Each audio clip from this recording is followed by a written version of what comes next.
Welcome to super kitchen.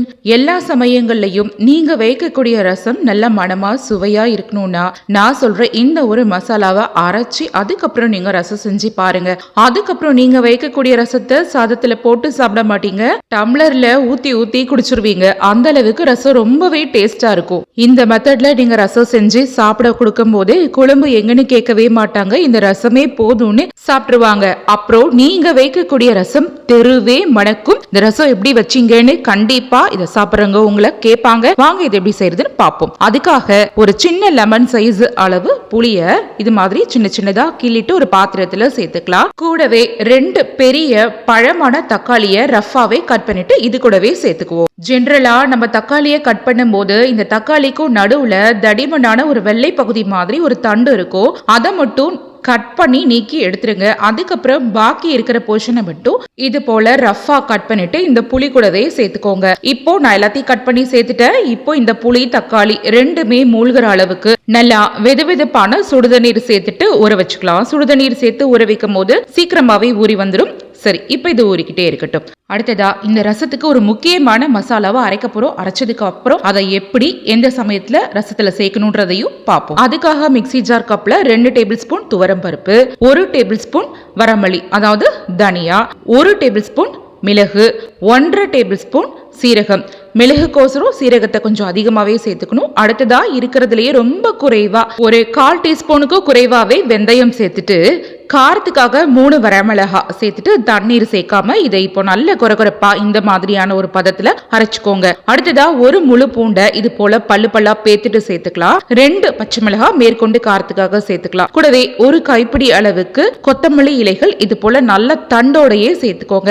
அடுத்ததா 2 கொத்து கருவேப்பிலை இலைகள் சேர்த்துட்டு இப்போ இதையும் மறுபடியும் தண்ணீர் சேர்க்காம பல்ஸ் மோட்ல இது போல ஒன்னும் பாதியுமா இடிச்சது மாதிரி அரைச்சு எடுத்து வச்சுக்கோங்க. உங்ககிட்ட இடிக்கிற உரல் இருந்துச்சுன்னா நல்லா இது போல ஒன்னும் பாதியுமா இடிச்சு எடுத்து வச்சுக்கோங்க. அப்படி இல்லைன்னா மிக்சியில இது போல அரைச்சு எடுத்து வச்சுக்கோங்க. இப்போ அடுத்ததா நம்ம ஊற வச்சிருந்த புளி தக்காளி ரெண்டுத்தையும் பாத்திரலாம். சுடுதண்ணீர் சேர்த்ததுனால நல்லாவே சீக்கிரமா நல்லா சாஃப்டா ஊறி வந்துருச்சு. இப்போ கை வச்சு நல்லா இது மாதிரி சாஃப்டா கரைச்சு எடுத்துக்கோங்க.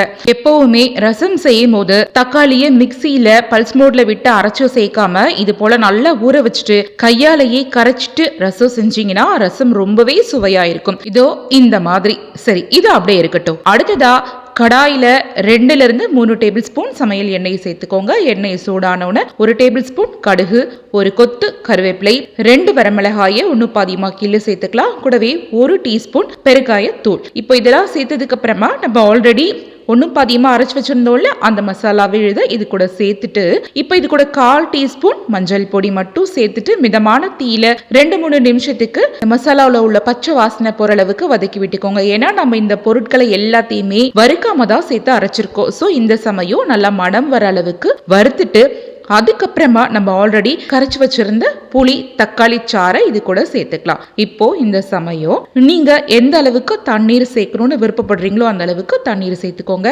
நான் இதுல சேர்த்திருக்க உப்பு புளி காரத்துக்கு தகுந்த மாதிரி இதுல நான் மெஷரிங் கப்பால 1.5 கப் அளவுக்கு தண்ணீர் சேர்த்துட்டு தேவையான அளவு உப்பு சேர்த்துட்டு இந்த அளவு ரொம்ப கொஞ்சமா வெல்லம் சேர்த்துட்டு ஃபுல் ஃப்ளேம்ல கொதிக்க விடுங்க. கொதிக்க வைக்கணும்னா ரொம்ப கொதிக்க விடக்கூடாது. லைட்டா தலபுலன்னு ஒரு கொதி வரும்போது நல்ல ஃப்ரெஷ்ஷான ஒரு கைப்பிடி அளவுக்கு கொத்தமல்லி இலைகளை நல்லா நைஸா நறுக்கி இதுல தூவி சேர்த்துட்டு டக்குன்னு கேஸ் ஃப்ளேமை கம்ப்ளீட்டா ஸ்விட்ச் ஆஃப் பண்ணிட்டு மிக்ஸ் பண்ணி விட்டுருங்க.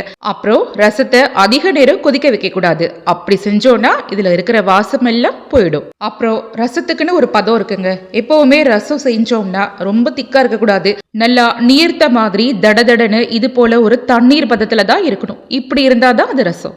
இப்போ ரசம் ரெடி. இதை வேற ஒரு பாத்திரத்துல மாத்திக்கலாம். இப்போ தெருவே மணக்கும் நல்ல கமகமனு ரொம்ப சுவையான ரசம் ரெடி. இப்போ இந்த சூடான ரசத்தை நல்லா சூடா இருக்கும் போதே சுட சுட சாதத்துக்கு கூட போட்டு சாப்பிட்டோம்னா சூப்பரா இருக்குங்க. இது நல்ல காரசாரமான ரசமா இருக்கிற பட்சத்துல நான் ஒரு சிம்பிளான பாயில்டு எக்கோட தான் வச்சு சாப்பிடுறேன். அப்படி இல்லைன்னா வத்தல் கூட பொரிச்சு சாப்பிடலாம். இன்னும் நீங்க விருப்பப்படுற பட்சத்துல நல்ல ஸ்பைசியான உருளைக்கிழங்கு வறுவல், செப்பங்கிழங்கு வறுவல் இது கூட எல்லாம் தொட்டு சாப்பிட்டாலும் நல்லாவே டேஸ்டா இருக்கும். நீங்க இந்த ரசத்தை சுட சுட சாதத்து கூடயும் சாப்பிடுவீங்க. அப்படி இல்லைன்னா இதோட டேஸ்ட் ரொம்ப பிடிச்சு போய் டம்ளர்ல ஊத்தியே குடிச்சிருவீங்க. ஏன்னா அந்த அளவுக்கு ரசம் ரொம்பவே சுவையா இருக்கும். ஃப்ரெண்ட்ஸ், கண்டிப்பா இந்த ரசம் ரெசிபியை உங்க வீட்டுல வீட்டில் ட்ரை பண்ணி பாருங்க. இந்த ரெசிபி வீடியோ பிடிச்சிருந்ததுன்னா லைக் பண்ணி ஷேர் பண்ணுங்க. அப்படியே மறக்காமல் சூப்பர் கிச்சன் சேனலையும் சப்ஸ்கிரைப் பண்ணிக்கோங்க. தேங்க்ஸ் ஃபார் வாட்சிங்.